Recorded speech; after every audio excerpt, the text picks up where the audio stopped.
بسم اللہ الرحمن الرحیم۔ ہاروت اور ماروت ایسے کرداروں کا نام ہے کہ جن کا سنتے ہی ہمارے ذہنوں میں بہت سے سوالات جنم لیتے ہیں، جیسا کہ ہاروت و ماروت کو اللہ تعالیٰ نے زمین پر کیوں بھیجا؟ کیا وہ دونوں فرشتے تھے یا جن؟ اگر فرشتے تھے تو کیا فرشتے اللہ پاک کی نافرمانی اور گناہ کر سکتے ہیں؟ کیا یہ سچ ہے کہ اللہ پاک نے ہاروت اور ماروت کو ابھی تک بابل کے کنویں میں قید کیا ہوا ہے؟ آج کی ویڈیو میں ان سب سوالات کے جوابات آپ کو قرآن کریم اور صحیح حدیث سے دیں گے، اور یہ بھی بتائیں گے کہ ہاروت و ماروت کا اصل واقعہ ہے کیا۔ آئیے سب سے پہلے تو وہ واقعہ سناتے ہیں کہ جو ہر زبان پر ہے اور شاید آپ نے پہلے سن رکھا ہو۔ بنی اسرائیل کی روایات میں درج ہے کہ ایک دن فرشتوں نے اللہ پاک سے عرض کی کہ انسان تو خون بہانے والا اور فساد پھیلانے والا ہے، جبکہ ہم ہی تیری بہترین حمد و ثنا کرنے والے ہیں۔ اللہ تعالیٰ نے ارشاد فرمایا کہ ان کو غصہ اور شہوت دی گئی ہے، اسی وجہ سے وہ گناہ زیادہ کرتے ہیں، اور اگر یہی چیز تمہیں دی جائے تو تم بھی اس میں مبتلا ہو جاؤ گے۔ فرشتے بولے یا رب العالمین، ہم تو گناہ کے قریب ہی نہیں جائیں گے۔ تو اللہ تعالیٰ کی طرف سے انہیں حکم ہوا کہ تم اپنی جماعت میں سے 2 فرشتے چن لو۔ فرشتوں نے ہاروت اور ماروت کو چن لیا تو اللہ تعالیٰ نے ان 2 فرشتوں کو بصری خواہشات دے کر بصورت بصر زمین پر بھیج دیا۔ دونوں فرشتے بابل شہر پہنچے اور آہستہ آہستہ وہاں کے لوگوں کے دلوں میں اتر گئے۔ بابل میں زہرا نامی ایک حسینہ رہتی تھی جس پر پورا شہر جان چھڑکتا تھا، لیکن وہ حسینہ اپنے شوہر کے سوا کسی کی طرف آنکھ اٹھا کر نہ دیکھتی تھی۔ لیکن ایک دن ان دونوں فرشتوں نے جب زہرا کو دیکھا تو اس پر دل ہار بیٹھے اور اس کے پاس پہنچ گئے۔ زہرا کہنے لگی کہ میرے اور تمہارے دین میں ایک فرق ہے، میں تب تک تمہیں خود پر قابو نہیں دوں گی جب تک تم 3 شرطیں نہ پوری کر دو، اور وہ شرطیں یہ ہیں کہ تم بتوں کی پوجا کرو، شراب پیو، اور پھر میرے خاوند کو بھی قتل کر دو، کیونکہ میرے شوہر کو پتہ چلا تو وہ مجھے قتل کر دے گا، کیونکہ وہ بہت عزت والا ہے۔ فرشتوں نے بت پرستی اور قتل کو زیادہ بڑا گناہ سمجھا اور شراب پینے کو قبول کر لیا، لیکن جیسے ہی انہوں نے شراب پی تو وہ دونوں خود پر قابو نہ پا سکے۔ زہرا اپنے بال کھولے کے پاس آ بیٹھی۔ اس کے بعد ہاروت و ماروت اپنے شہوت پر قابو نہ پا سکے اور انہوں نے اس حسینہ سے ایک ساتھ جنا کیا۔ جنا کرتے ہوئے زہرا کا شوہر آ گیا۔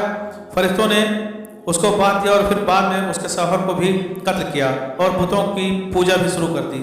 پھر زہرا نے فرشتوں سے ایسے عمل سیکھ لیے کہ وہ آسمان پر چڑھ گئی اور زہرا ستارے کی صورت میں مسخ ہو گئی۔ جب فرشتوں نے بھی زہرا کے پیچھے آسمان پر چڑھنا چاہا تو وہ گناہوں کی وجہ سے عمل بھول گئے جس سے وہ آسمان پر نہ جا سکے، اس لیے پھر ان فرشتوں کو بطور سزا کی اختیار دیا گیا کہ وہ دنیا کا عذاب قبول کر لیں یا آخرت کا۔ تو دونوں فرشتوں نے دنیا کا عذاب قبول کر لیا، جس پر اللہ پاک نے ان کو بابل کے کنویں میں قید کر دیا جہاں وہ قیامت تک لٹکے رہیں گے۔ آئیے اب بات کرتے ہیں کہ ہاروت و ماروت کے قصے کے بارے میں قرآن کیا کہتا ہے اور ارشاد باری تعالیٰ ہے۔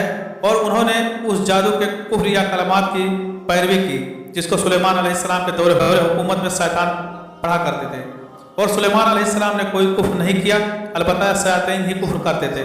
وہ لوگوں کو جادو کے کفریات کلمات سکھاتے تھے، اور انہوں نے اس جادو کی پیروی کی جو شہر بابل میں 2 فرشتے ہاروت اور ماروت پر اتارا گیا تھا، اور وہ فرشتے اس وقت تک کسی کو کچھ نہیں سکھاتے تھے جب تک کہ یہ نہ کہتے ہم تو صرف آزمائش ہیں، تم تو کفر نہ کرو۔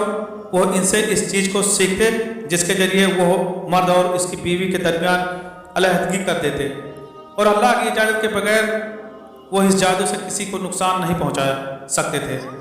وہ اس چیز کو سیکھتے جو ان کو نقصان پہنچائے اور ان کو نفع نہ دے، اور بے شک وہ خوب جانتے تھے کہ جس نے اس جادو کو خریدا اس کا آخرت میں کوئی حصہ نہیں، اور کیسی بری چیز ہے وہ جس کے بدلے میں انہوں نے اپنے آپ کو فروخت کر ڈالا ہے، کاش یہ جان لیتے۔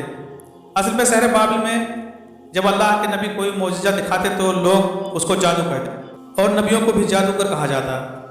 تو اللہ پاک نے اپنے 2 مقرب فرشتوں کو زمین پر اتارا کہ وہ بابل شہر کے لوگوں کو جادو سکھائیں، تاکہ ان کو پتہ چل سکے کہ جادو اور نبی کے معجزے میں کیا فرق ہے۔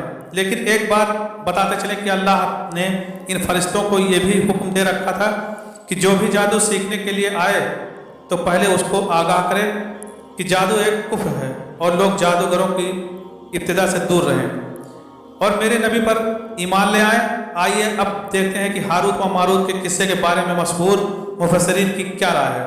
علامہ الواصی رحمۃ اللہ علیہ روح المعانی میں لکھتے ہیں کہ اس واقعے کی ساری روایات بغیر کسی سند کے ہیں۔